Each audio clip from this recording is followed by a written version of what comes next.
મારું નામ વારોત્રા દિવ્ય માવજીભાઈ છે. હું કચ્છ જિલ્લામાંથી માધાપર ગામમાંથી આવું છું. મને 700 શ્લોક ગીતાજીના મોઢે છે અને અહીંયાથી મને ભદ્ર સૂક્તમ, ત્રિસુપર્ણ, ગણપતિ અતર શીર્ષમ એ ઘણું બધું અહીંયાથી શીખવા મળ્યું છે. અત્યારે હું 10મા ધોરણમાં ભણું છું. હું ચૌધરી જિગ્નેશ પ્રેમલાલભાઈ, હું વડોદરાથી આવું છું. મને અહીંયાથી જ ગીતાજીનો સંદેશ મળ્યો.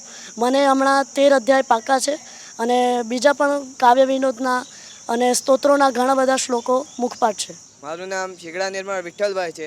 હું સુરતથી આવું છું.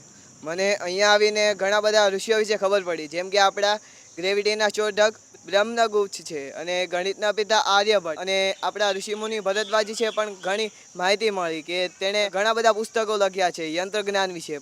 પછી અલગ વશિષ્ઠ, વિશ્વામિત્ર એવા અલગ અલગ ઋષિમુનિઓ વિશે મને ઘણું બધું શીખવા મળ્યું છે. અત્રિ વિશે મને શીખવા મળ્યું કે તે ખગોળશાસ્ત્રના પિતા છે.